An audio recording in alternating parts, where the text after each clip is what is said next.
অবস্থা হচ্ছে আমি যখন ভর্তি হতে আসি এখানে, তখন আমি কিন্তু আগে খোঁজ নিতে আসছি যে এটা আমাদের কেমন কিরকমই।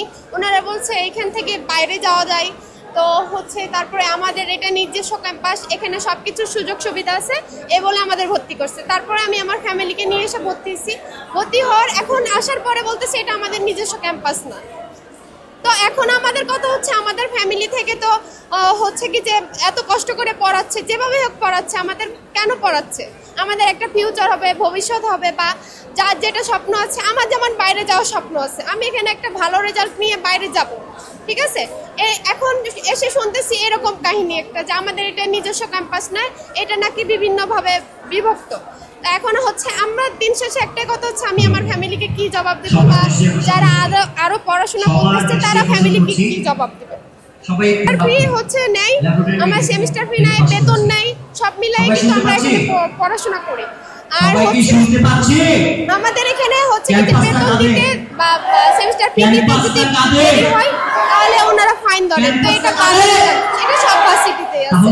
এখন আমার কথা হচ্ছে এখানে আমরা টাকা দিয়ে বলতেছি, অনেকগুলো টাকা দেওয়া হয়ে গেছে। এখন আমি থার্ড সেমিস্টারে, এখন এসে যদি বলে যে ভার্সিটি বন্ধ হয়ে যায়, তাহলে আমি আমার ফ্যামিলিকে কি জবাব দেব? আর আমি নিজের কাছে, আমি তো কষ্ট করে চাকরি করে এখানে পড়াশোনা করি, ফ্যামিলির কাছ থেকে কিন্তু জাস্ট ভার্সিটির খরচটা নিই। অন্যান্য ফ্যামিলি থেকে কিন্তু একই, সবাই চাকরি করে পড়ায়। তারা যদি কষ্টের ফল যদি এমন হয় তাহলে আমরা কোথায় যাব? আপনারা আমাদেরকে বলেন। আমাদের ইমোশন নিয়ে খেলামেলা খেলতেছে, ইভেন সব স্টুডেন্টদের হয়রানি করাতেছে, মানে দৌড়ের ওপর আছে। কেন ভাই? আমাদের তো, আমরা এখানে পড়তে আসছি, পড়াশোনা করব, ক্লাস করব, আমাদের তো স্টুডেন্টদের হয়রানি হওয়ার কথা। আমাদের ইমোশনাল পুরো ব্ল্যাকমেল করে আমাদের সেই জায়গাটা বজায় রেখে আমরা যোগাযোগ করছি। আপনারা তো একটু আগে শুনছেন স্যার কি বললো, কিন্তু ওনারা আমাদের রায় মানতেছে না, বা ক্লাস থেকে আসতেছে না, কোনো একটা কেউ আসতেছে না আমাদের এখানে, যায় এসে আমাদেরকে দুইটা কথা বলবে বা আমাদেরকে সামলাবে। ওনারা আমাদেরকে নিয়ে খেলতেছে, আমাদেরকে হয়রানি করতেছে। আমরা এই অনির্দিষ্টকালীন আন্দোলন চলতে থাকবে, আর কোনো কথা না। আমাদের দাবি মানতেই হবে ওনাদেরকে।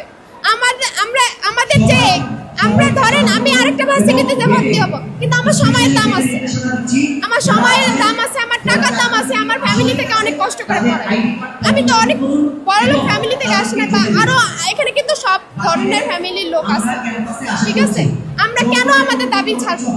আমাদের দাবি ওনাদেরকে মাইনে নিতে হবে, এবার জবাব দিতে হবে কেন আমাদেরকে হয়রানি করেছে, কি জন্য আমাদের হয়রানি করালো।